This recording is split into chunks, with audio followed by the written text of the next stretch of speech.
बांग्लादेश में तख्ता पलट होने के बाद वहशीपने की सारी हदें पार करते छात्रों की ये तस्वीरें सोशल मीडिया पर वायरल है। छात्रों का आरोप है कि शेख हसीना पीएम और तानाशाह के बीच का फर्क भूल गई थी। उन्होंने छात्रों पर बड़े जुल्म किए।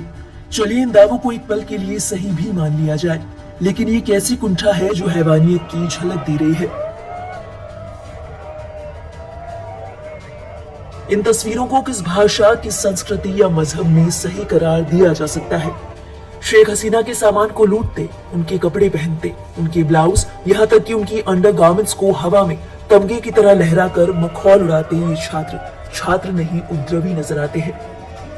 इनकी बेहूदगी की तस्वीरें सोशल मीडिया पर खूब वायरल है।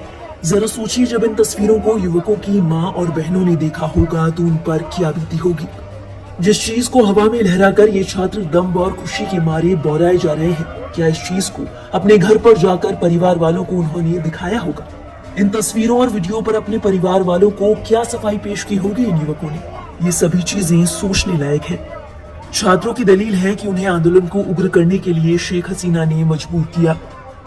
सरकारी नौकरियों में मुक्ति संग्राम के सेनानियों के परिजनों के लिए 30% के आरक्षण को लेकर उग्र हुए इस प्रदर्शन पर छात्रों के पक्ष को समझने के लिए कुछ लोगों की ओर से कोशिश भी की गई।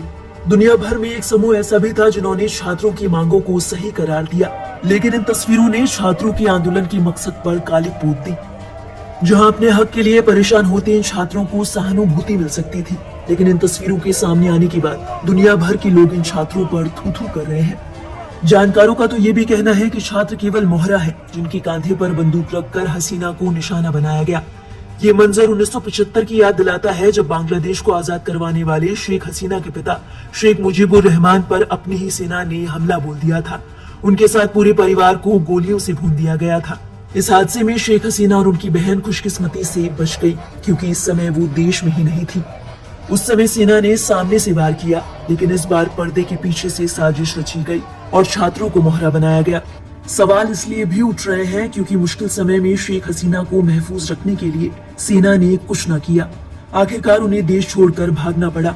शेख हसीना के देश से निकलते ही एक समूह जश्न मनाता नजर आया। हसीना के घर में उपद्रवी घुस आए। घर के फर्नीचर से लेकर पालतू जानवरों तक जिसके हाथ जो लगा बटोर कर ले गया। यहाँ तक कि शेख हसीना के अंडरगारमेंट्स तक को नहीं छोड़ा गया। इसके बाद छात्रों की ओर से संसद पर भी कब्जा कर लिया गया।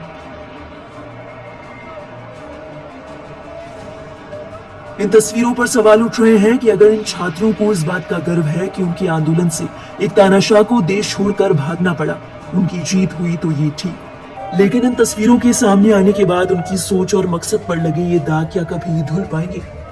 छात्रों के इस उग्र प्रदर्शन को लेकर दुनिया भर के लोग सवाल खड़े कर रहे हैं। इन छात्रों को जमकर कोसा जा रहा है। एक यूजर लिखते हैं, प्रधानमंत्री आवास से शेख हसीना का ब्लाउज, ब्रा, पैंटी, बतख लूटकर ले जाने वाले दंगई के एंगल से छात्र लगते हैं। आरक्षण का विरोध करने वाले अंग वस्त्र लूट रहे हैं। ईश्वर से प्रार्थना है कि ऐसे छात्र धरती के किसी कोने में पैदा ना हो। एक अन्य यूजर ने लिखा, ये प्रायोजित भीड़ है जिसका कोई चेहरा नहीं होता। इसको प्रायोजित करने वाले सिर्फ पर्दे के पीछे से कार्य करते हैं। जाहिर सी बात है, जब चेहरा नहीं होगा तो कोई जवाबदेह नहीं होगा। छात्रों के वायरल होते इन वीडियोस पर आपके क्या विचार हैं? हमें जरूर बताएं कमेंट बॉक्स में।